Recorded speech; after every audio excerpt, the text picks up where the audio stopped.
Supervisor Del Cruz. I pledge allegiance to the flag of the United States of America and to the republic for which it stands, one nation, under God, indivisible, with liberty and justice for all.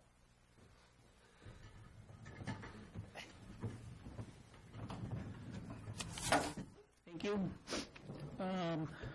Acknowledge certificate of posting.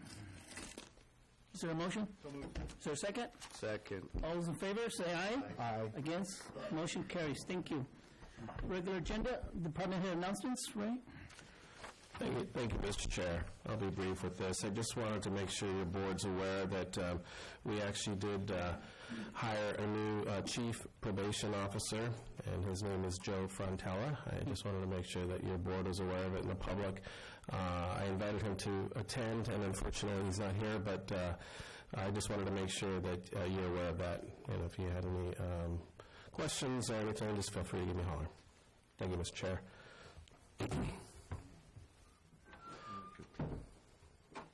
Yes. Oh, I don't want to. Go ahead. Good, Jen. Oh, okay. Okay. All right, next thing, number 2, County Administrative Office, receive general overview of the budget process, projections for 1920 and mid-year 1819 fiscal reports. Stuart, or? Yeah, thank you, Mr. Chair. I'd like to invite Stuart, our budget officer, here. He has put together a great presentation for a budget and addressing our current finances and where we stand, and looking at revenue projections, budget timeline, and bringing your board up to date on the fiscal report, which I'll be presenting right now. So with that, I'd like to go ahead and hand it off to Stuart. Good morning. So the first document that you guys should have in your packet, which is the one up here, is the financial report for through the mid-year, quarter 2. Obviously, through the mid-year, our variance projections is going to be focused on that baseline of 50%. We're halfway through the year. The first table is a representation of all of the funds in aggregate. We are under that 50% threshold. We're currently at 21%. I did want to outline a few items that kind of push these figures.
putting our projects that we are wanting to work on, get some figures for your board on when we plan on actually starting some of those projects. But we aren't going to actually include those dollar figures in the budget in the coming year. We're just going to focus more on what's actually going to occur throughout the year. Okay, good. I think I rather prefer seeing it done that way. So, Are there any other questions on this specific?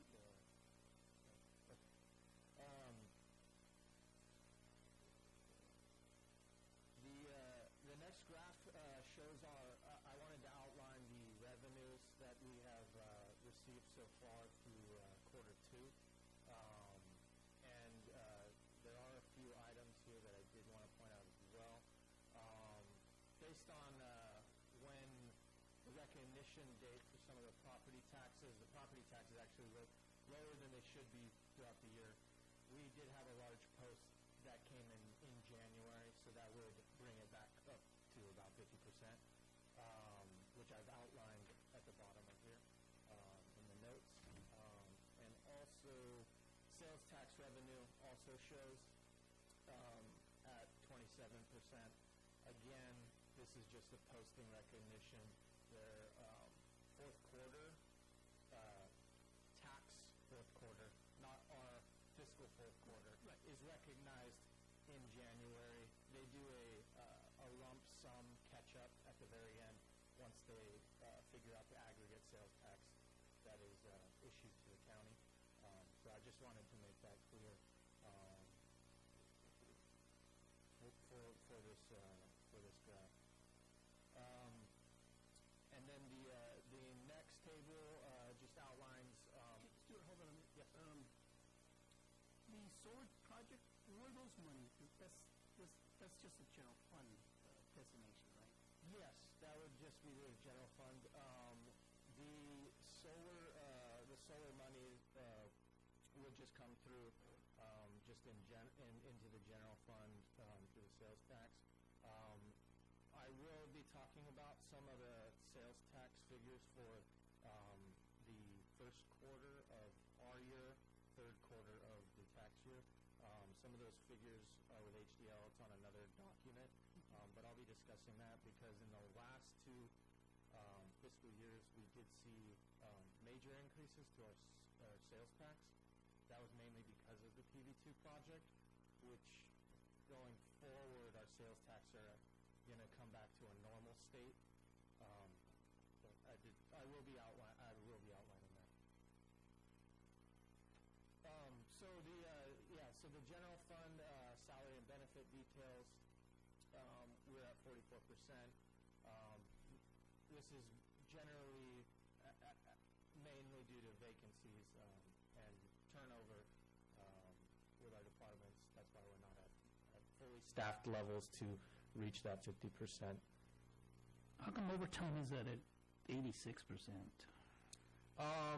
So overtime has generally been kind of difficult to nail down an actual figure, especially when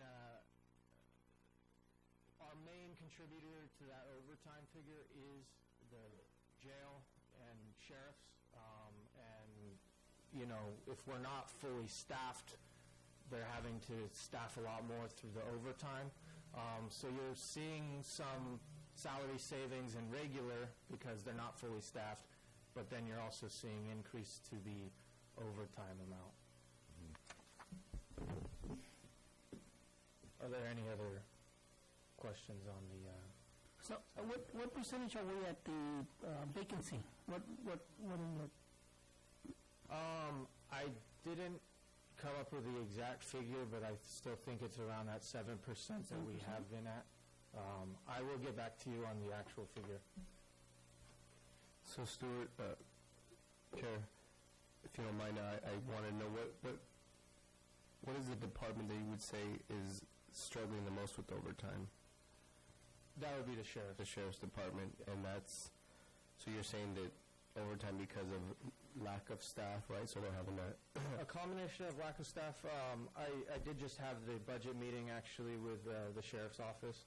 And they did mention that, wanting to staff at a minimum three deputies at all times, they are having to put a list up in their locker room every week for overtime ability because they don't have those staffing levels to staff those three at all times. And I think that's a combination of they have openings, they have people out on FMLA, and potentially the discussion that I need to have with the sheriff is, what level of staffing do they need to reach their, what they need for that department to run.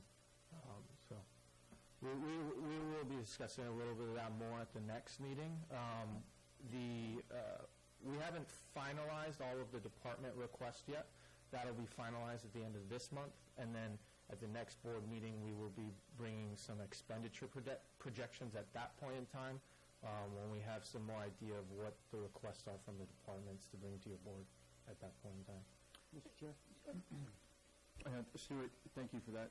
So at the meeting with the sheriff, we also learned they're dealing with a lot of, not a lot of, but in a percentage to their total staffing, injuries and people that are actually off. And they actually had some good news. They said they were hiring up to their full sworn staff on the patrol side. And but they still have several people that are either injured or out for various reasons, and this causes an overtime issue. And really, coming from public safety, I know that those are very difficult to predict, and oftentimes you can't predict. The best thing to do, perhaps, with I don't know what our budget philosophy here is on overtime, but if you look at the last 7-8 years and you come up with an average, and if it's over every year, it may behoove the board to actually increase that, so we have a realistic expectation of what we're going to hit instead of just going over every year. I was planning on doing that in this budget cycle to look at that, how you're exactly staying the last 5 years. I was going to take a snapshot of the last 5 years, see where we're at, and make sure that, if we need to increase that amount, bring to your board that amount that would be a more appropriate amount continuing for the next year. I get it. I'm a little cautious about that because red flags start popping out automatically. I could always inflate my department and make it to a point where, write it out for 3 years, and as a third year, I can justify a position. I understand. We just need to be careful about how we go about it, because we don't want to set a process in which then every department overinflates their budget or does a lot of overtime, then all of a sudden he says, hey guys, I'm killing overtime, might as well just give me a full-time position. Instead of saying, are we utilizing our employees to full capacity? And the other question I have on overtime too is there a process in which whenever there's overtime available, the deputies with less cost to the general fund get first crack, or is it a rotating basis, or I don't know, maybe Supervisor Kelly, you might know that question. Well, in the past, I can tell you that it was generally a seniority-based, but I don't know how they do it here at the Sheriff's Office. I apologize. I can ask the question, but I don't know the answer to that. Usually seniority means higher costs. What they were saying was they actually don't even fill all the spots because they right. I don't want to state it, but they have a list. They have because of the people that are off for different reasons, they don't have the staff is getting burnt out. I think they try to fill I think Captain Taylor said that he does have trouble even filling those overtime spots, and he's actually taken some of them. Well, I mean, doesn't get overtime too. So Chair. I got a question before I'm line. Hold on. So maybe we should entertain thought of what the city hall did is basically have a floating police officer to bring down the costs. Just a thought. Yeah. Supervisor Batella and then Supervisor Hernandez. Yeah, I agree with Supervisor Gilio. Maybe having going back a couple of years and having one more column here will help us, and we have to be realistic about the overtime. And we set a budget. We're fortunate to have a sheriff that is very cooperative with his budget, and I don't think he's trying. isn't doing a great job managing this. It's just the reality of things is that we don't have a whole lot of officers. If a couple of them get hurt, it really lays out a burden for the rest of the staff. As we go, hopefully going forward in time, we'll have 3 deputies on the street, maybe 4. And as you get a bigger force, then it's be a whole lot easier to manage, and then maybe a minimum staffing. If you have 4 guys, if your goal is 4 guys, maybe a minimum staffing of 3, and so you're not going to run into that overtime quite as extensively. But if you have only 2, like we have now, you better have 2 guys on patrol. So that should be an objective, is that we raise that standard higher, and hopefully to a point where we're at have 3 or 4 guys and minimum staffing of 2 on patrol. Then you don't run into that overtime issue. But as it sits right now, we need it. But having that trend will help too. That's kind of what I was looking for, even in this report. And I'm not sure. Our system is relatively still new, that ERP system. So, I can get all of those figures together, and I can present it to your board at the next special budget meeting for the overtime, kind of the figures of the last 5 years. I can also show what departments have been using overtime the most. And I can show those figures. There's no problem with that. All right. Thank you. Supervisor Hernandez? Yes, thank you, Chair. So when I'm thinking about the Sheriff's Department, and I actually had a conversation with the Sheriff, and I definitely understand that the reality is when it comes to public safety, there's a lot of lag time. It seems like, it takes a good year for you to hire somebody, and then for them to actually pick up especially if they're from outside of our community, to understand the intrinsics of our community. And then when you think about overtime, there's higher risk at that point, right? Because you're considered if, injuries and stuff or just burnout, to a certain extent, it doesn't allow, and there is a cost, is my point. There's a cost to overtime in a negative way, right? So trying to figure out what that cost is, and even the cost of not having trained staff, basically ready to do the job. There's a cost to that also. There's a negative. So I'm agreeing with Supervisor Gilliam and Batella that there's got to be a level of homeostasis or stability where that department can actually function in a way that's safe and healthy for our community. And right now it seems like the current levels just doesn't substantiate it. That's what it comes down to me. One of the things that I've been I've had budget meetings with every single department, or I'm working on it, where I still have a few more in the next coming weeks. And one of the things that I've been asking the departments and just the discussions is what kind of staffing levels would bring you to a premier or department, so that we can see, where our departments want to be at, so I can present that to your board. And then, obviously, we have to come back down to the realization of what are our revenues that we're actually bringing in. But I do think it's good to look at those things, because maybe it is true. Maybe at the Sheriff's Department it would be more beneficial to staff another deputy rather than paying higher overtime. So I do want to have those discussions with our departments, especially the Sheriff's Office, on their overtime issue. And we'll be discussing those further with your board. Coming further. Mr. Chair, if I may? Yeah. One last comment, sorry. So one of the things that can affect public safety overtime is just unforeseen events and things that happen. Last year, I know just off the top of my head thinking we had at least 1 homicide in the county, maybe 2 in the last fiscal year. I don't recall the dates of the other one I'm thinking of. These things can cost literally, tens, if not hundreds of thousands of dollars in overtime, and the final point I'll make is when you consider our salary savings to the overtime overage, you're talking our budget for overtime is $414,000. Our budget for salaries is $19.5 million.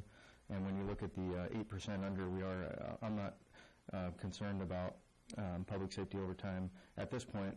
However, I do agree with the Vice Chair that we need to watch it closely, because if you don't, these are one of those, it's almost like an unfunded liability, because it's a definite necessity. We have to staff these positions, but we also have to have a good idea of where we're headed and where it's at. Thank you, Mr. Chair. You're welcome, and I'm very glad, and I know that the rest of the boarders will feel the same as I do, that we have a sheriff that's willing to work with us, and past practice has indicated he's willing to work with us and, moving forward. And that's why I can say with confidence, discussing these items, that he will come to the table and say, okay, let's talk about it. And that's the important thing, is communication between both the sheriff and the board of supervisors. And, I know, again, the city also did a floating officer, just an idea of what's out there. And because for me, overtime is just 1.5, and maybe that's an indication that maybe we need to hire more law enforcement to our department. Okay, continue.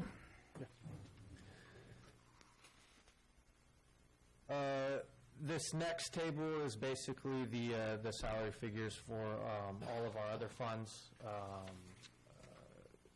Again, there's not too much concern. The other funds at the very bottom include the CSA's mosquito abatement, the migrant labor camp, victim witness, EMS, and regional agency. The reason that they are actually over that 50% threshold is actually because mosquito abatement, we have not actually put the salary figures into the budget for mosquito abatement, but the actuals are in there, so I wanted to outline those, highlight those. The mosquito abatement salary budgeted expenditures are actually in the Ag Commissioner's budget unit. I've been actually talking with Karen about making that adjustment for the next year to actually budget an amount for the mosquito abatement fund. But other than that, it's status quo on these funds as well. There's no anomalies in this area.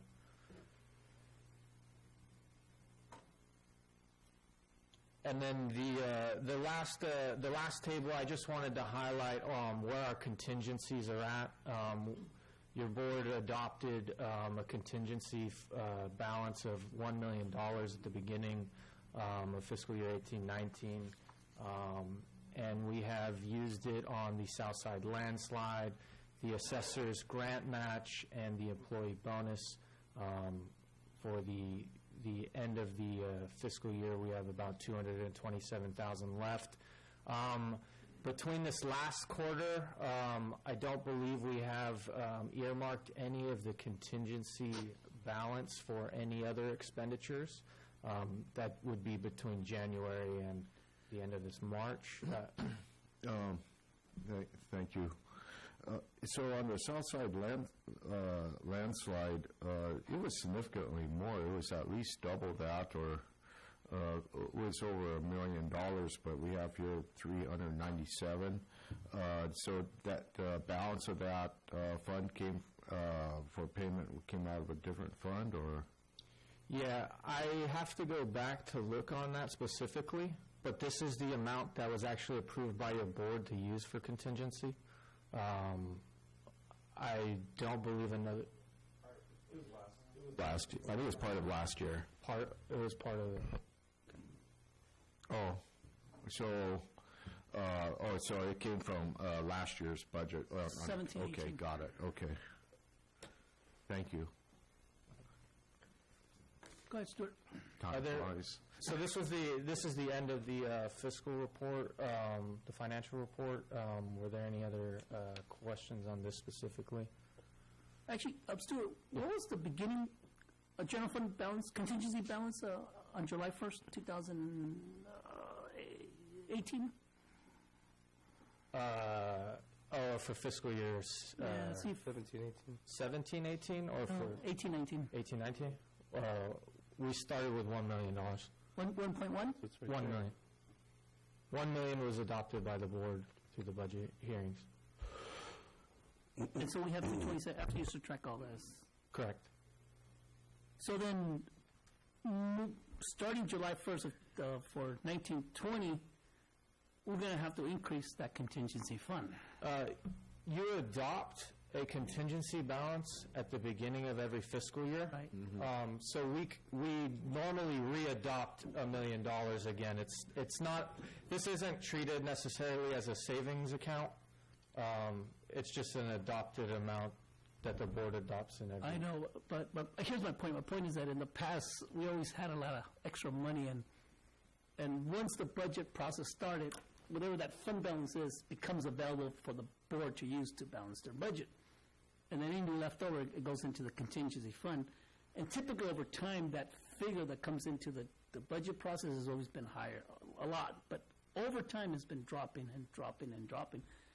And I see for the first time, and I could be wrong, I see for the first time that it's not $1 million that's coming to the table. It's going to be way less than $1 million, which means we're going to have to replenish the contingency reserve account. This isn't the general fund reserve. That would be a separate balance. This isn't a fund balance. Right. This was, okay. This is a contingency for emergencies that the board has throughout the fiscal year because we can't move anything else unless, it's act of Congress or forfeits votes. Anything else. So again, with this is the first financial report that I put together. Again, if any of the board has any recommendations for me, I'd really appreciate that to see if any other fiscal information the board would like to see going forward on any of these reports. I plan on making these reports available to the public on our online website going forward. But other than that, I'm going to go ahead and continue on to the next item. Hold on, Stuart. Any questions on update on 1819? No question. Other than, Stuart, I like your idea of having a history of the overtime or an average so we can see that. Also, it would be nice for me as a new supervisor to be able to see the total FTEs versus staffed FTEs and a percentage of vacancies, just so we have an idea where we're at. Thank you.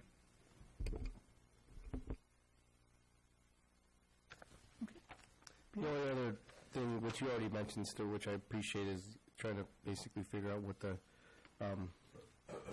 per department, the overtime, or what was it, you mentioned also the staffing rate, or that we're still, the amount of vacancies that we still have, what makes a functional department, basically. Thank you, Mr. Chair. Thank you. Supervisor Patel, nothing? No. Anyone from the public? No? Okay, Stuart, go to second section. Okay. So the next document I wanted to highlight is the budget instructions document that I sent out to all of our departments. This is more informational for your board to see what we've been working on with the departments this year. We sent out a memo just introducing the new budget, some of the new items that we had been requesting this year. Mainly, we had requested that the departments give us an org chart. I do want to make an org chart available to the public and to your board countywide for every single department. We also had a new budget request form, which is the single page that I've included in the packet that I presented to the board. Looks like this document. This is also new to this fiscal year. This is for any major Supervisor Patel. Okay. You see, it's a single page. Oh, there it is. I got it right here. I saw you you're trying to look around for it. So that document, I have asked our departments to include into the new world system as they're entering in their budgets. This is supposed to be for any new FTE requests, any big-time purchases, fixed assets, any major deviations from their previous budget request in the previous fiscal year. And this is to help both the CAO's office and the department as we're presenting the department's budget to your board to kind of give an explanation, overview of what the request is. You send this out, and have you gotten some back already? Yeah, so they're actually going to be attaching these to in the New World. We actually have a really nice interface in New World for the budget, and they can just put an attachment of the requests right in there. And I'll be able to pull them and review them to see, what the requests are and what they're for. And so back to the budget instructions. Again, the departments were asked to provide a narrative for the year, highlight some of the goals for this new year, some of the items that they've accomplished in the previous year. And then we provided them with a checklist. And then the last page on that packet is the budget timeline that we provided to the departments. Outlines all of the requirements for them to get their documents in, as well as highlights all of our special board meetings that we will be having. And again, the final budget hearing will be June 24th. The recommended budget will be made available to the board and the public 10 days prior. But again, we'll have, I believe, at least two special board meetings before then discussing the expenditures to your board, the increases, and what the projections are for the coming year. Questions on the format, schedule, dates? Jim? Actually, I just wanted to take a minute to thank Stuart. I've had I lost count of how many meetings we've had now with department heads, and I really appreciate that. Thank you for including me in those meetings, and I'm really impressed with your tenacity and your process and all the information that you're gathering to bring us a complete budget document for presentation and questions and adoption, and I just want to say thank you for your time. Thank you.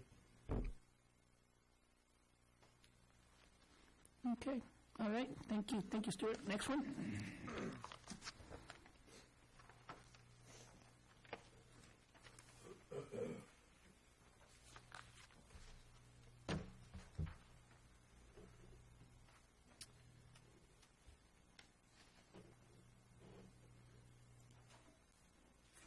So I did just want to highlight the sales tax revenue update from our consultant HDL. That is this document right here.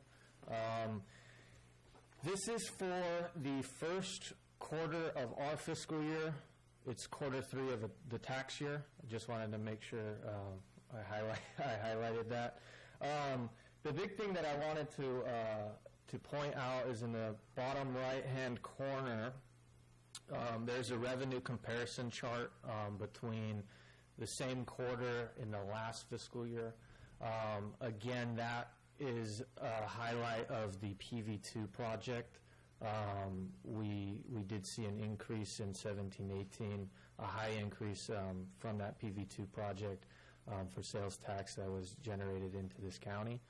The other thing that this document does highlight is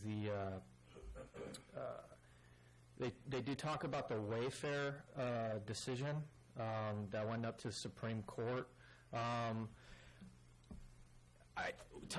With our discussion with HDL, they did not actually project that we are going to actually have a major difference coming to our county on sales tax revenue.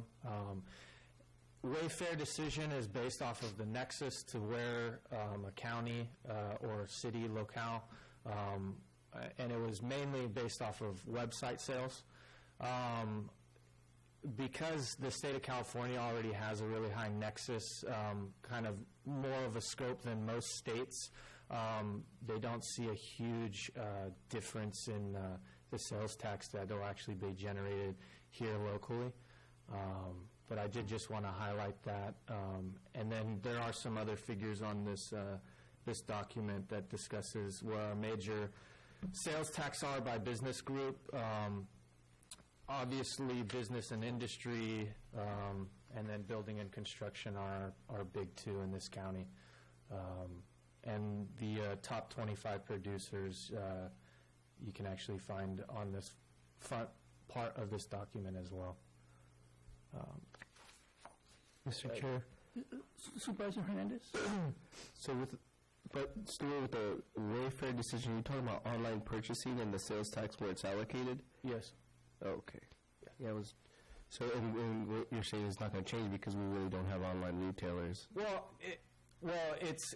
basically, it goes to the nexus of where it's actually being purchased. So the sales tax would be generated where it's actually being purchased. We actually already get a lot of money from like Amazon coming back to this county. So what I'm just saying is that it shouldn't be it's not going to be a major change to our sales tax revenue that's generated here because we are actually already receiving money from these online sales. So I just wanted to make that clear with providing this document because it does outline that Wayfair decision, and we had that a meeting with HDL, and they didn't say it would be a major change. Okay. Thanks, Stuart. Hey, Stuart, do I read this right? If you look under business and industry, third quarter 17 is close to 800,000, and third quarter 18 is close to 400. Correct. Is that a drop? Is that bad news? So that is specifically related to PV2, that PV2 project. Okay. Because all the construction has already been done. I'm actually going to show you on the presentation the history of our sales tax revenue, and you'll see the increase in those 2 years, and our projections are coming back down. I would highly recommend, to save us headaches down the road, somehow you put an asterisk there saying this is PVT, not that. That's something that we expect moving forward. So, Yes. yeah, okay. Any other questions, Supervisor Botello? I don't have any questions. I think if we look at this real carefully, this shows, why, we should feel that increasing, commerce in some of the unincorporated areas should be a high priority. This list is a very small list, and, we got to push forward the new zoning along the 101 and really make that happen and expand our revenue stream from sales tax. This is minimal. Which one, Supervisor Botello? We're doing a zone change for general plan compliance on the 101 for the commercial nodes. Oh, got it. And I think that would significantly increase our sales tax base and some other economic development that we talked about at the last meeting. Kind of emphasizes the need for us to invest and make things move along, because just a highlight from the discussion that I had with HDL, they did mention that they do normally see on the top 25 producers a gas station, which we don't actually have one within our county unincorporated area. So I did just want to throw that out there that was discussed in our conversation with HDL. Yeah, but it seems like the city hosters, they have a couple of gas stations on the list. Yeah, that's correct.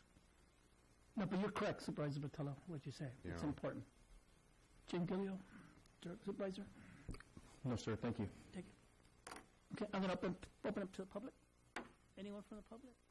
None, I'll close it. Okay, thank you for the report, Stuart.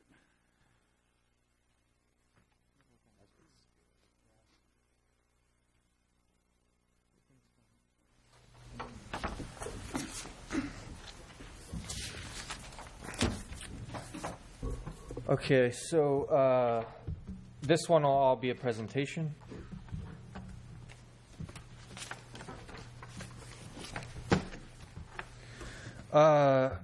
So I did want to highlight our revenue projections because I have recently gotten those figures from our One, our assessor HDL for our sales tax, business license tax figures from the new voter passed business license tax and the transit occupancy tax.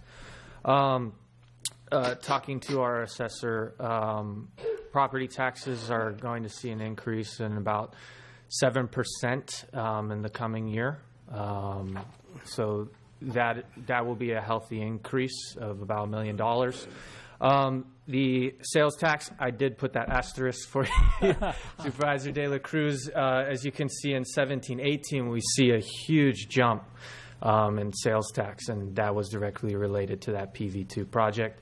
And we did see a little bit of that in the first quarter of 18-19, but talking to HDL, in this coming year, we are going to come back down to around that $2 million mark that we had seen in 15, 16, 16, 17. Again, the business license tax is a new tax. We haven't had it since the 90s. That's why there's zeros across the board. The projections were about $635,000 that would bring in the coming year. And then TOT, we did, it was another one that was on the ballot. There was it was an increase from, I believe, 8% to 12%, so a 4% jump. We're not going to really see a whole lot of money come through with the TOT, and that's mainly because our tax base isn't here. We don't have a major hotel in the unincorporated area, but I did just want to highlight that. So we might see about a $50,000 increase there just because of the 4% increase on the current.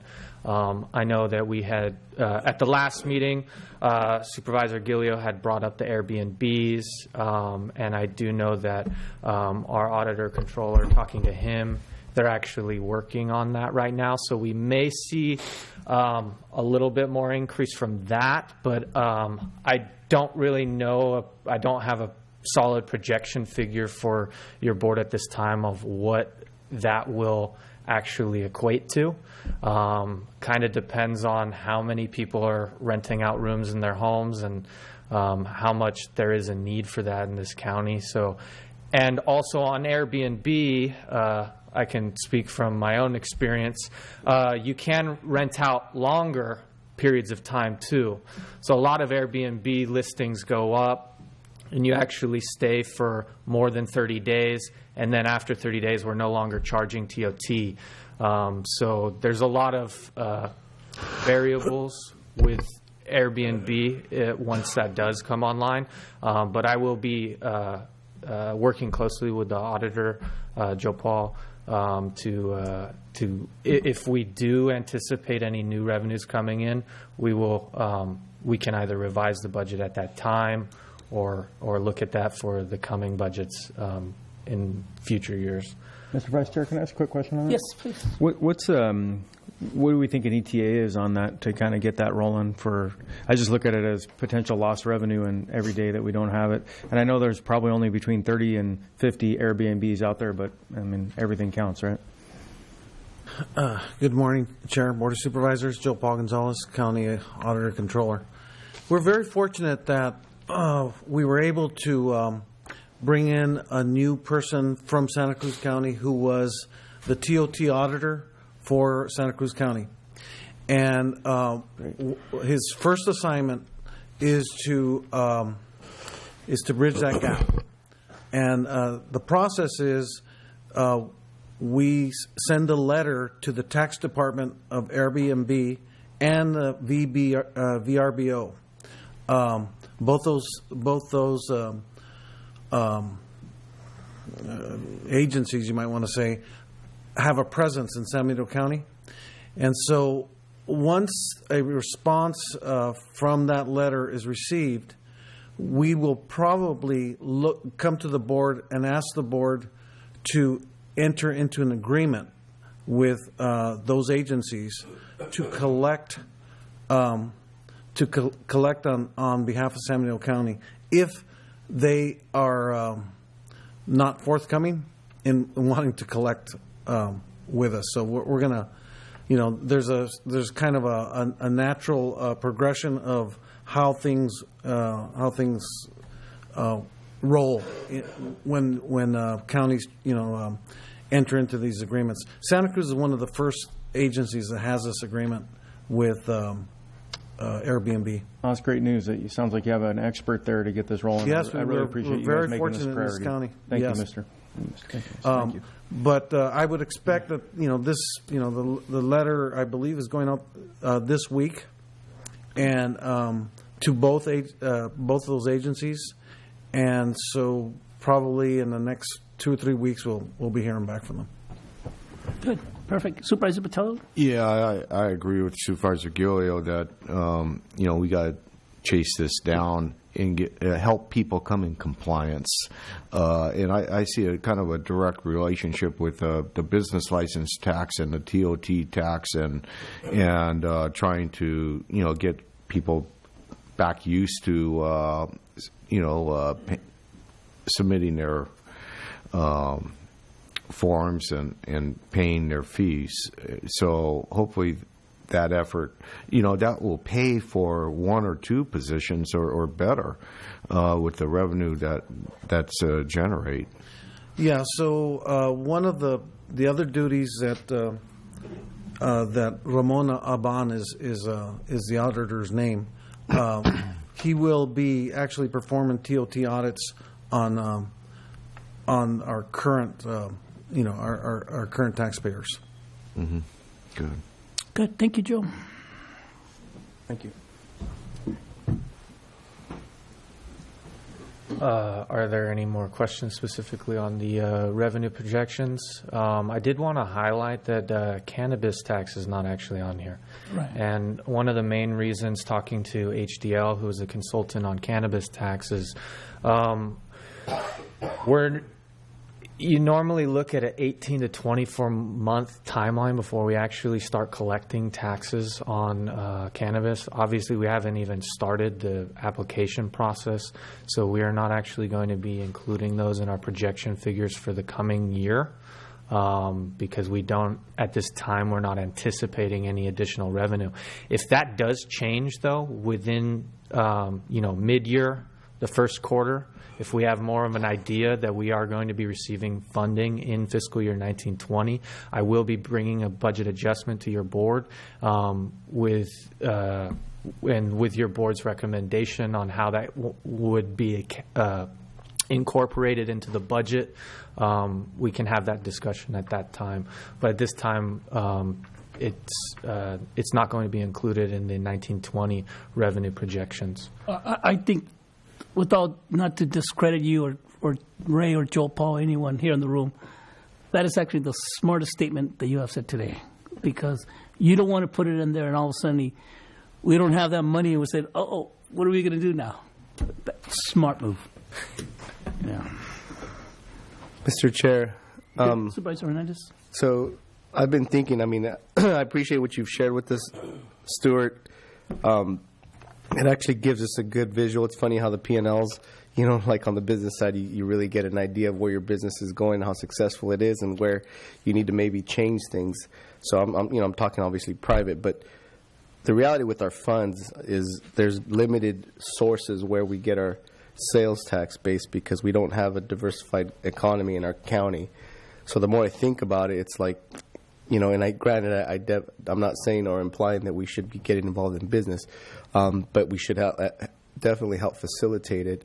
So the more I think about it, it's like, at least consider with the EDC dollars, so it's getting back to the EDC component, how are we focusing those dollars to make sure that it actually attracts other interests that could be very viable in our community, or, and for example, tourism. I know Stuart mentioned we don't have a really nice hotel in the unincorporated area. So if that was a possibility, what would it look like? My point is I appreciate what the presenter for EDC shared, but it was a big old huge document with a whole lot of language, and personally I thought it was too much. It should just be pretty simple and focused. It should actually tell us what we're spending and what we're getting back, obviously tenfold for what we're spending.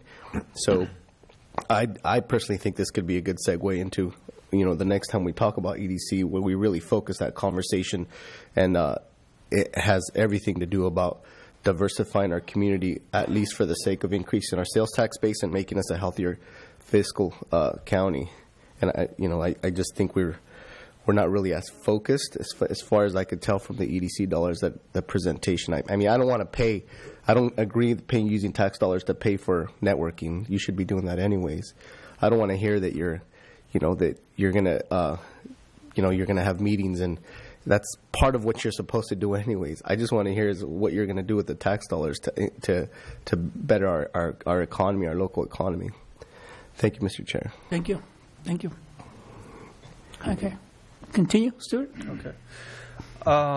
So I did just want to highlight some of the items coming out of the governor's proposed budget. This came out in January. I do have the CSAC kind of highlights that I provided to your board. Not sure if you guys have actually seen this document. Some of the highlights that are coming out of there, which are very mostly positive for our county. The governor does want to, or has proposed to, increase the IHSS maintenance of effort, which will help our county tremendously, especially since we just went through labor negotiations with IHSS and there were increases. So hopefully that will reduce the county's need to put any funding into that. Again, there is a heightened response to the wildfires, so there will be more funding available for emergency management, wildfire prevention. The governor did discuss that he wants to make some improvements to 911 system and mutual aid, so there will be funding for that. Speaking to the homelessness, I know Enrique from our Department of HSA is working on a ton of projects, and he's doing a great job out there. And this is just going to help him even more. There's more funding that's going to be coming available for the homeless shelter that the governor is proposing in the budget as well. Navigation centers and supportive housing were highlighted in his proposed budget. The one thing that I do want to that I did want to highlight to the board as something that we need to focus on and look at is there is more transportation funding that was proposed in the governor's budget, housing funding. He's proposing another $250 million to the cities and counties to jumpstart housing production, and another $500 million for incentives if counties and cities meet certain target goals. But he is recommending that this will be linked to the transportation funding, mainly the SB1, if certain targets are not met on housing. I will be. Again, I have sent actually this document out to our department so that they're made aware of some of the proposals that are coming out. But I did just want to highlight some of these items to your board so that you're aware of them that will be coming in this new year. Are there any questions on... Mr. Vice Chair? Oh, boy, I got tons of questions, but Jesus. Supervisor Gilliam? Yeah, just more of a statement for our CAO. For CAO Espinosa, I know that our staff and our team members are already stretched thin, but this is one of those chicken or the egg arguments. There's a lot of revenue out there, and if we don't go after the revenue, we're just going to find ourselves stepping farther back and not catching up. So I've been spending quite a bit of time in Sacramento. I'll be up there again next week, and everything I'm hearing is the money's there. We just need to go out and find it. And you're aware of a meeting that I'm working on setting up with our state parks grant coordinator for the state of California. I'm going to bring them down here and let us tell them what grants are available, because there's impacts. We have a big state park, obviously Hollister Hills, in our community, and they mentioned that there are grant dollars available. We just need to know what they are. And then also, how do you have the staff time to go after them? But, looking at figuring out a way to do that, I think, is critical, because you have to have the revenue in order to grow. Chicken or the egg again. Thank you. Thank you, Supervisor Gilliam. Supervisor Hernandez? I have no comment. Supervisor Patel? I just, it just amazes me how the governor can impose us to build more houses and use the SB1 as a means to motivate us, but yet the community at large voted SB1 for transportation with no strings attached. I'll keep my thoughts to myself on that one. I'll make sure to keep the board updated as I hear more information on that specifically. All right. Thank you. Thank you, Stuart. Yeah, maybe before we get off of that, we just need more details on how he plans on linking the transportation funds to the housing. So it's no reason to get overly excited at the moment, but I think the CSAC and RCRC really should ask those groups to make sure we stay informed and see what's happening in Sacramento.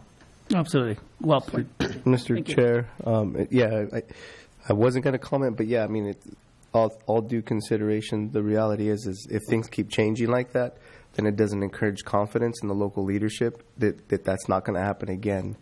So ultimately, what does that do? It defaults, I think, the local counties to have to make decisions for themselves how best to take care of their own communities, and it basically creates a separation, I believe, between the local and the state. So the more I think about your statement, it actually helps me to reflect on the fact that we just passed a measure where we passed a road measure, $484 million for our local community that really only happened because we're not getting our funding, because we're not a self-help community.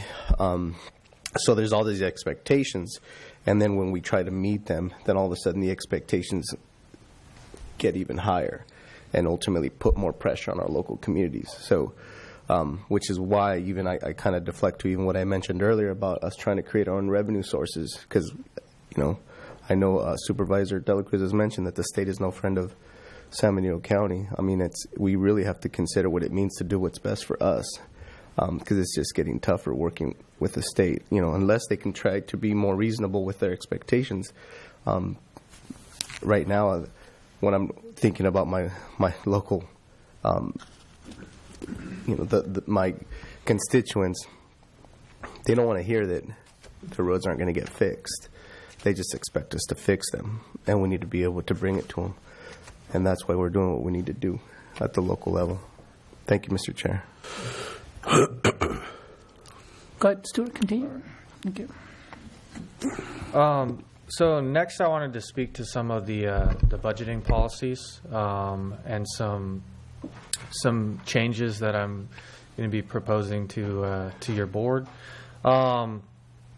Currently, our revision policy is as stated as follows. The board has to vote 4/5 for appropriation increases, estimated revenue increases, contingency transfer between budget units. All three of those first three items are in state statute, and that is the requirement. So I'm not proposing to change those at all. I just want to make that clear. Mainly, I wanted to discuss the last item, which is a transfer or revision within a budget unit, within a department. Currently, there is a ceiling or a cap that anything that is greater than $25,000 has to come to the board for an adjustment. This can limit the department on the flexibility of moving things around between fixed assets and services and supplies, or making changes to their services and supplies budget just within that budget unit. So the state law, which is the highlighted item at the bottom, the board may actually designate the administrative officer or the auditor controller to approve the transfers and revisions of appropriations within the budget unit. There's actually no ceiling limit for the monetary amount to make those adjustments, as long as there's no increases to the actual appropriations that has been passed by the board at the beginning of the year. So, for example, if a department has $1 million in their budget, They can't increase that, but they can make changes within their budget units, within their within services and supplies and fixed assets between there. A big example of that would be like in RMA, we've made some adjustments to hire consultants because of vacancies. That would be an item that can be handled at the administrative level with the board's decision. This is not something we're acting on today. I just wanted to make it aware to the board to get some feedback on what their opinion on this on a change like this would be. A lot of other agencies do this. This was a big actually discussion that was presented at the budget analyst training that I went to. That was presented by GFOA.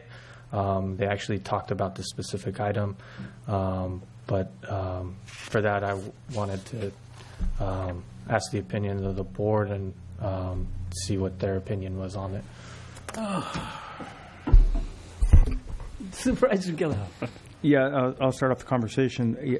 So at the board retreat, we did talk about our budget policies, purchasing policies, the need to get business done in an efficient manner. We talked about, I believe department heads have a $3,000 limit, is that correct? And the CAO has a $10,000. We're not talking about new money. We're talking about money that's been budgeted. One of the other things I learned that's different for me here was, so let's say we budget a public safety vehicle for the sheriff's department to go out, or the probation to go out and buy two vehicles for the year, and we budget $80,000. Let's just throw out some round numbers. So it's in their budget. They're authorized to do that. They need to obviously comply with our purchasing policies, which likely would be an RFP based on the amount of money. So go out, get the quotes, get the bids, and then they come back to the board to get the approval to spend the money that we already authorized them to spend. So that there seems to me, I'm sure there's reasons for it, but it seems to me that we could streamline these processes instead of having multiple approvals along the way. And I believe this is one of those that I think will help the county get business done in an effective way. And then it's our job as board members to receive either quarterly or biannual or however we're going to do it, budget updates and watch these things. And if our budget policies that we set at the board level are not being adhered to, we need to hold Ray and his staff accountable for those actions. So those are my opinions. Thank you, Mr. Vice Chair. Thank you. Supervisor Hernandez? So to me, it comes down to the efficiency of the model, and I support what Supervisor Gillo is mentioning. I do believe in delegating that authority that we have. So ultimately, that means that you guys, we are the ones that adopt the plan, and that you guys implement it. And if it creates expediency or efficiency, and you find yourself being more productive, on my end, I think one good measurement would be to have some kind of cost analysis to say what is the savings when you're actually, how many man hours are we taking away when we're not having to come back to the board. Granted, there still needs to be reporting, right, so that we have an understanding of what that means. But all things considered, I definitely believe in delegating that authority so that we can, granted it's the will of the board, that we find ourselves in a more leaner and meaner process and ultimately be more cost effective, just the same. So I would support that with the right kind of measurements to make sure that we see that accountability. Thank you, Mr. Chair. Supervisor? I don't have a lot more to add other than, I want our department heads to manage their budgets, and as long as they're managing their budgets, I'm fine. I think we talked about at the retreat, and the contract expansion, expenditures should take place. That was probably set back in the 80s or something. Who knows? And I have confidence that the administration is overseeing department heads, and as long as they stay within their budget, I'm good. Everything's okay. The only problem that I have, there might be secondary issues, like you want to hire an employee that the policy says only step A, and you want to hire an employee that was only come in at a step C or D, and you have a vehicle you're going to purchase down the road, and you say, well, I'm not going to worry about it this year. I'll go back to the board next year to ask for permission to purchase that vehicle. So you transfer those dollars to meet that potential new employee. So I have some issues with that. That's some of the stuff that might arise. Other issues that, the board might have set some policies that we're not going to fund these type of activities or do these kind of activities. So now by moving funds around without coming to the board, you might have some issues down the road that I don't even know what could come up right now. So I'm going to hold reservation on that thought. Mr. Chair, that's why, I definitely recommend, I think it'd be good to even get to a place where we figure out what those possibilities are, and that's why you set a standard, and ultimately, as long as you have the vehicle in place, I really do believe that when you create a healthy process, then there's a self-accountability there. So in those kind of things, then you can set out an expectation that says any exchange of resources for staffing levels or whatever, then you come up with some kind of measurement that says that has to come back to the board or something that you would think would be outside of the norm that you would think would be healthy or we would want to know about. But for the most part, I mean, it's there. Our CAO has the authority within the ability that he has to make those decisions, and if anything, he could inform our discretion so that we can find ourselves at a better position, so that it doesn't bog him down, but at the same time, it doesn't make us ignorant on the dais of decisions that are being made. We had we have had prior CEOs where we actually gone up to about 25,000 before, I think, or a little bit more. I can't recall. And I as a supervisor, questioned some of those activities, back then. This has nothing to do with you, Ray. This is before your time, and so I have some experience to that. And I just, but this is the will. This is the majority of the board, and there's consensus on the board to move forward with it. And you could maybe even inform that process, Mr. Chair. Yeah, absolutely. So I'm all about accountability for sure. Ray? Yeah, I was just going to suggest that, I think with regards to FTEs and the FTE count, we're not going to change the FTE count to go higher. It's going to, if anything, I think what we're looking at is utilizing some of those funds to address RMA, for instance. If there's an emergency, something happens, whatever, to address either a contractor or something, or assistance in another purchasing a product or something like that. I think that's ultimately what we're looking for more, and also streamlining the process, like Supervisor Giglio said. It's really important because it takes so many man-hours to go through and create these agenda items, and there's checks and balances with each one of them. It's just a tremendous amount of staff time for each office, and then administration, and then your board as well, hearing that. But I think what probably, hearing this, I think it's a good idea, but I also think it's probably a good idea next meeting we can bring back a couple of scenarios, just show you, what it would look like, what actually may occur, and then that way you can see kind of the impacts, pro and con to that. Once you start losing those internal control, there's a reason why we have internal controls. It's the board has to have some control, as the administration, has to have some. But if we start tilting the control more to the administration, then you just rubber stamp a budget and say, okay, this is how much money we're going to give you. Go out there and perform. And if that's what the board wants, okay. Well, and just to keep in mind, there's multiple schedules within the budget, so the actual schedule that handles the FT would not change. We would not change that to go higher. So just so the board understands that. Okay. I got Supervisor Patello, Hernandez, and then Giglio. Okay. But there is a difference between internal controls and micromanaging by the board, and that's what I think we have a lot of criticism of the board's in current practices, is that we're micromanaging. And it really hamstrings the operations of our different departments. And so I kind of would like to see these changes personally, and have more confidence in, our department heads and our administration to manage that. And so I think everything would function a whole lot better. Thank you. Thank you, Supervisor Patello. Supervisor Hernandez? So I appreciate what you're saying, Supervisor Patello. Ultimately, having a business, I understand that there is a level of micromanaging that happens when bad things aren't, basically when there's bad practices that you didn't adopt or support. So at that point, micromanaging is a default. It's what's going to happen. So if the board wants to get away from that, then we need to create a system where there's a healthy expectation. We ultimately set an expectation that's something that's measurable, and we don't lose our authority. We don't give up the levers that are going to give us the ability to rein that back in. So I'm not suggesting us rubber stamping anything. What I am suggesting is, yes, we do give them that authority, given the fact that they actually fulfill those expectations. And the moment that there's some kind of things that create questions is then we bring it back to the board to maybe at that point have to alter it. So if there is that, I think, that mechanism, then ultimately it's going to create a better opportunity for them to really weigh out what are the things that they should do that they think that the board would support, and those things that would be way outside of the bounds of the support of the board.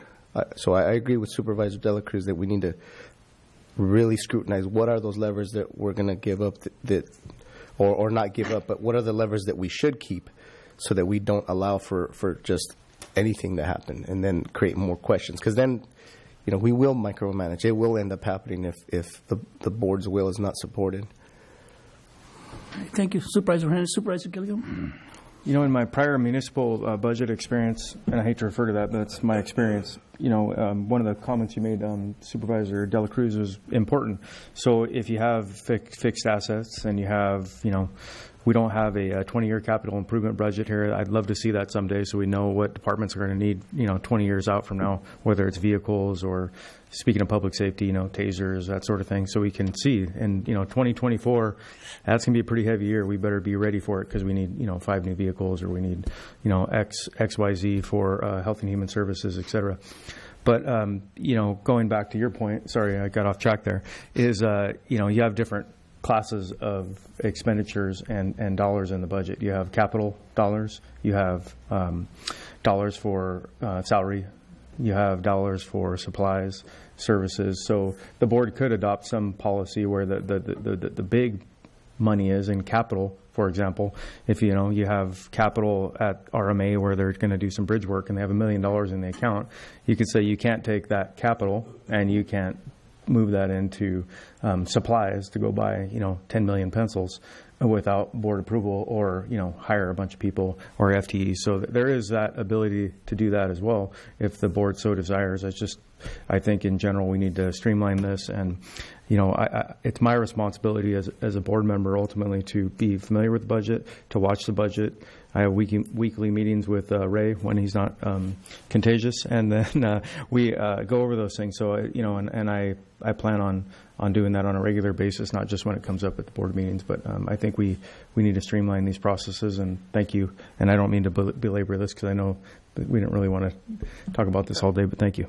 Can I make a response to Supervisor Gilliam? I did just want to highlight in budget departments or in the department's budget, we only put fixed assets. So those would include cars, larger computers, maybe the electronic voting systems, those kind of assets.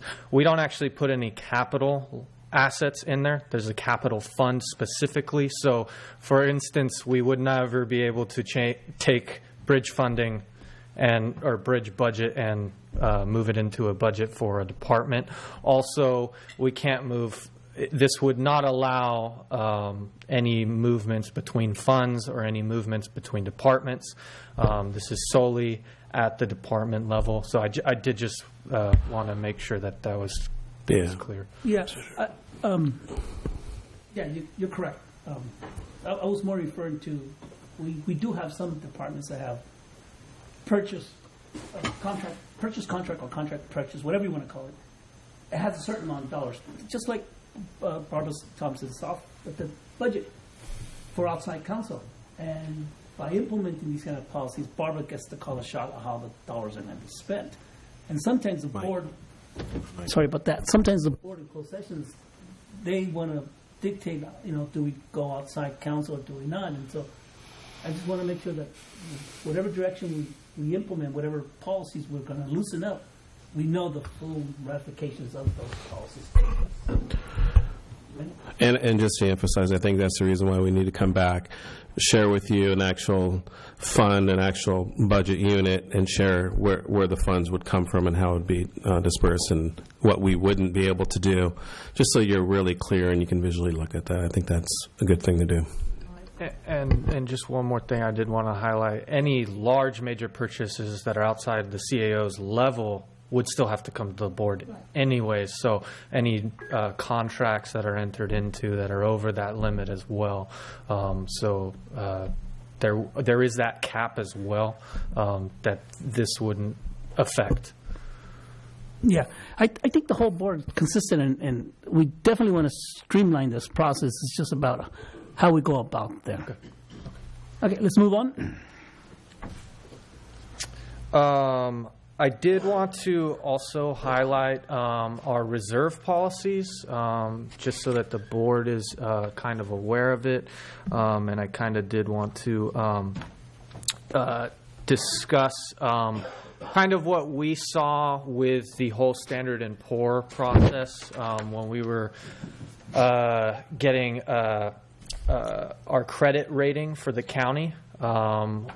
We kind of were introduced to some items that we would like to make better, so that we can stay in that higher realm of a more professional organization. So some of the items that were adopted, this is the last year's budget policies for fiscal year 18-19.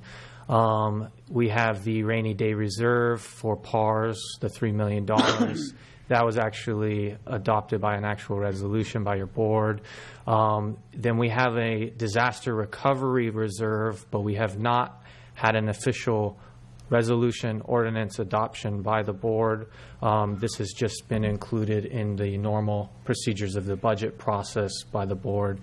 We do have our general purpose reserve fund, which we have outlined to be between 25 to 50%.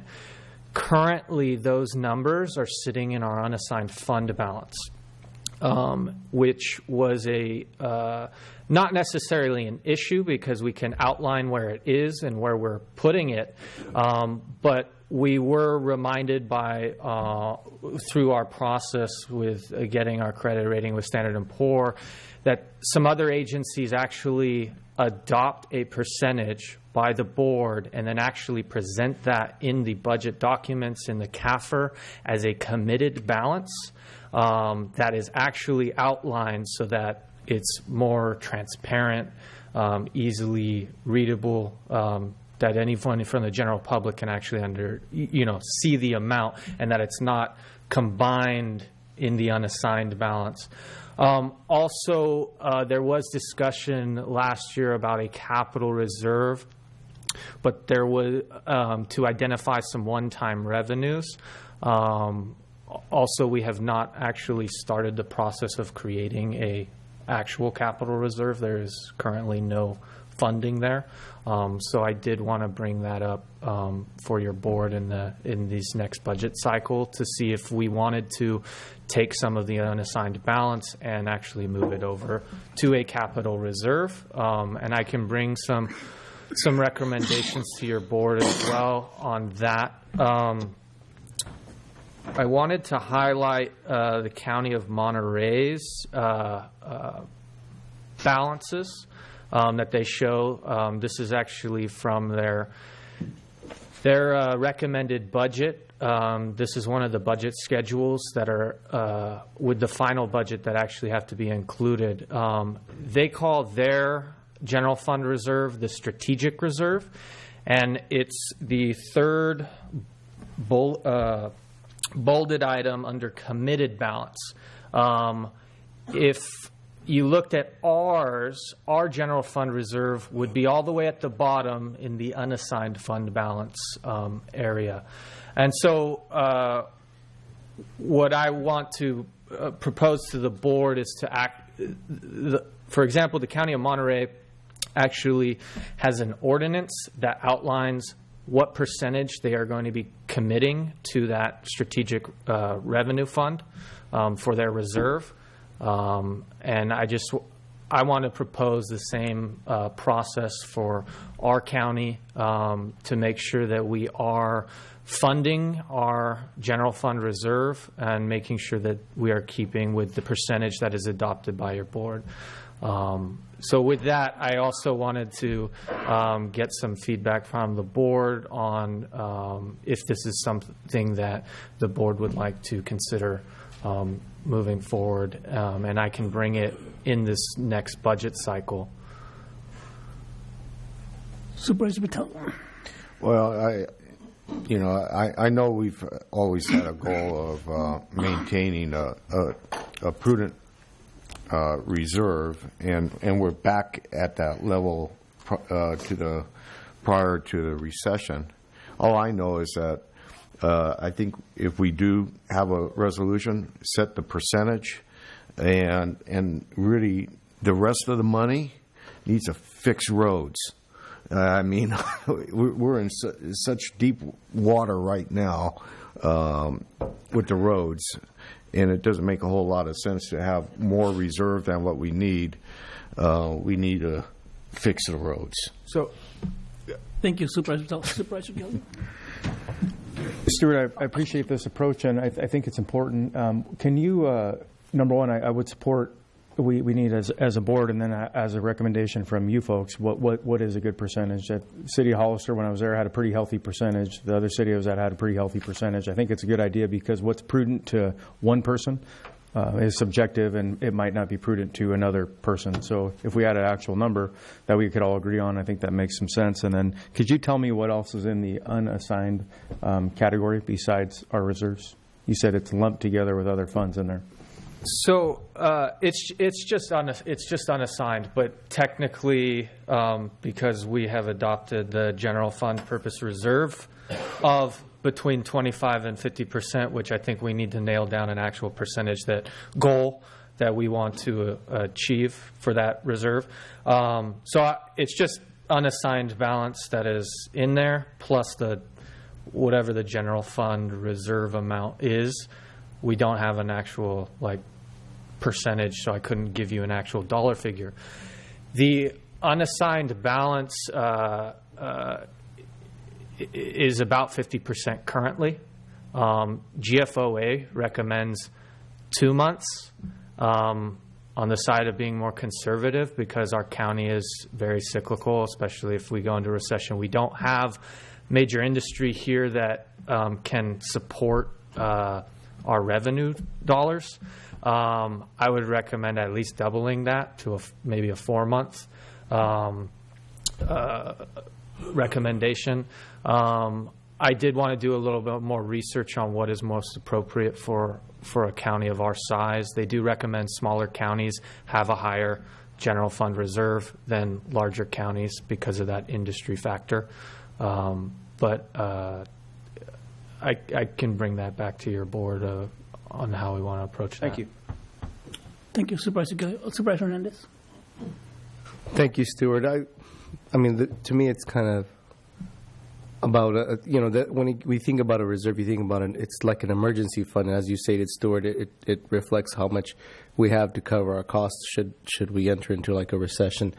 And that makes total sense. So I appreciate you saying that ultimately, if we don't have that revenue stream, then we really should have a bigger reserve in that sense to support the need that our county is going to have because our lacking revenue stream. So, at that point, it just really is what is that measurement that we're using to justify our measure, our revenues, and if 50% even in that sense, 4 months, might even be on the low end to me. So I support. To me, when I think about a reserve, it's always healthy to have a large reserve because there's so many ebbs and flows with government. So 4 months to me definitely would be a healthy baseline.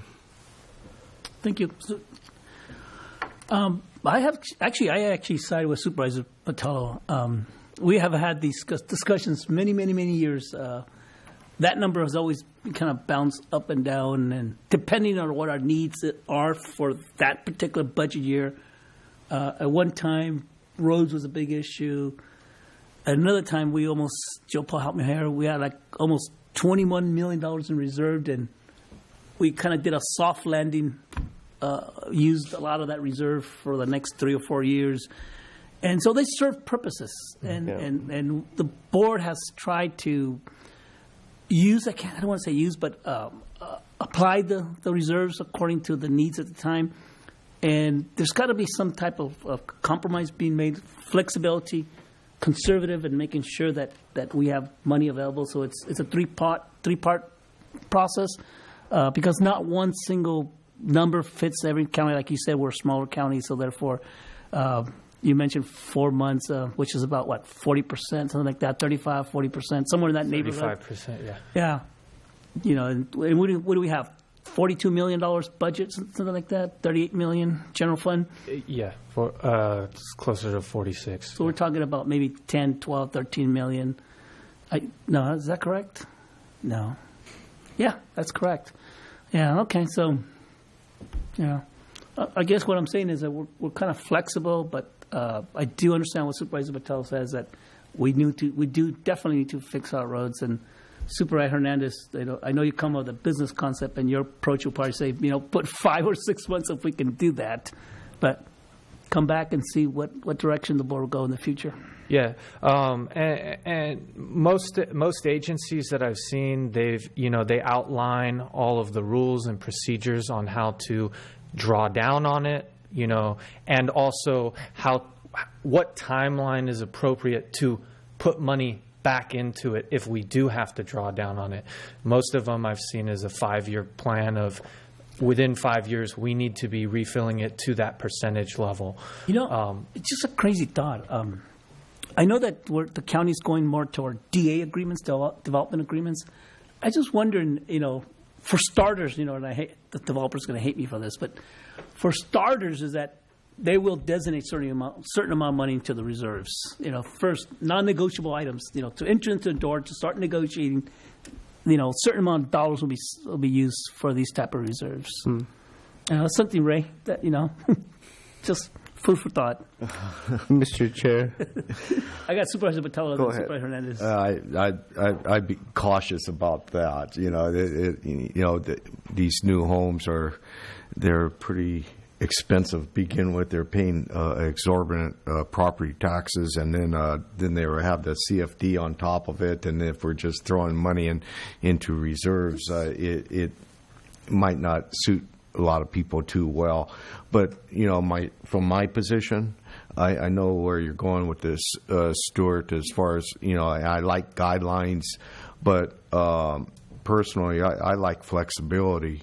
I've always been more on siding with having flexibility with using reserves and when to use them, when to pay them back. And then if you put in hard set rules, I think ultimately it's a hurt, the staffing. When you hurt the staffing, you hurt services.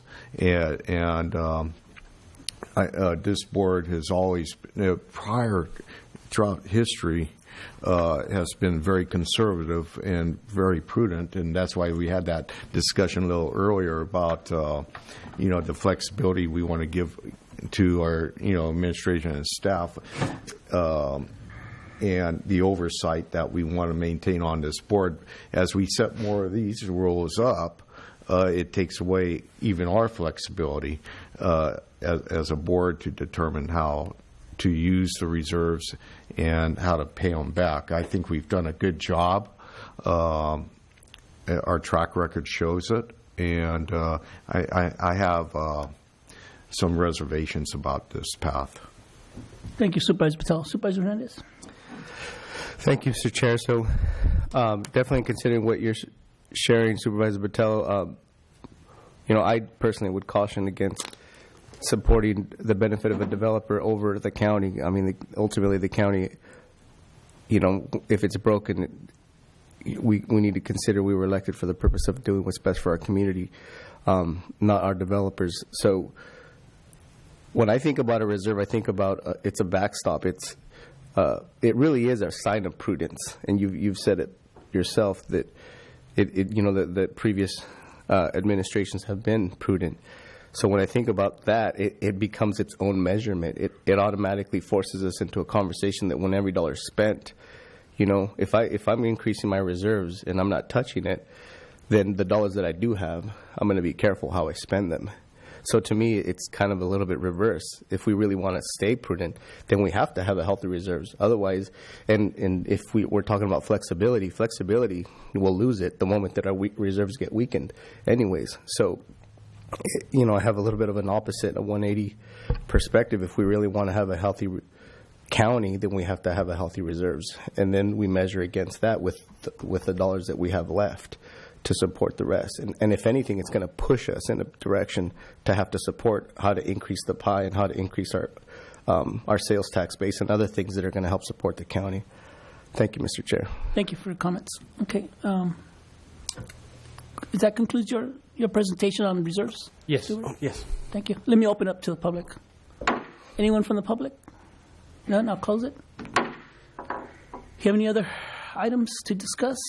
Mr. Chair, Mr. Oh, I'm Chair, if sorry. I may. So I'm sorry to interrupt, but I wanted to get clarity for the last one. If you don't mind going back to the Supervisor Patello, so just for clarity purposes, so the last few years we've been actually coming to the board and we've had policies in place, and I think what Stuart and staff is looking at is aligning those policies more in a fashion where outside auditors or like SMP, when they look at our books, they actually see something, they see a little bit more of a guarantee on that. And we've been doing a pretty good job with that and putting these policies in place. That's why we got such a good rating with them, because they saw that. But they wanted us to kind of take it over, into the end zone, so to speak, with the policies. So is the board against moving forward with that, or looking at that a little closer at maybe our next meeting where we can draft these policies for you and you can look at them a little bit closer? Would that be okay with the board? I think we just wanted to get some direction. Supervisor Patello? Yeah, don't get me wrong. Not throwing this whole idea out, but I just want to be very cautious on how we develop these policies, and I'm certainly supportive of whatever suggestions the administration and our budget director would bring forward, and take it at the pros and cons at that point in time. Okay. Thank you. Yeah, and for me, I absolutely encourage you to adopt a formal reserve policy with a percentage, and then also how and when do we spend it, which you talked about, which is critical, because you can have a policy, but if you can just use it whenever you want, it's not really a reserve. Yeah. So how do we do that? What are the standards of practice for counties versus cities? And I would be interested in looking at all that. And that's exactly what was brought up in our meetings with Standard & Poor's. We have everything in unassigned balance, so it's not actually shown as a commitment by the board to make that reserve. So I did just want to make that clear. But that concludes my presentations for today. Thank you, sir. Good presentation. You want to wrap it up, Ray? Yeah, I just wanted to tell in public, Stuart, he did a great job. He's been working hard. He's been working on many other things as well, and did a great job for his first go-around with this, and appreciate everything he's done. And also the department heads for all their work as well. They've been working closely with Stuart so far, and we've been actually doing a little bit more than what we have been doing, just so the board understands and knows that there's a lot more in depth that we've been trying to tackle this in this year's budget. So I wanted to thank everybody for all the hard work. So that's all, Mr. Chair. Actually, Ray, it seems like there's consensus among the board about the reserves and setting some percentage numbers. That might actually be the first thing we want to talk about, because then it allows the board how much money we have to balance the budget. Yeah, we can talk about that. Okay, is there a motion to adjourn? Second. All those in favor say aye. Aye. Against, motion carries. Thank you.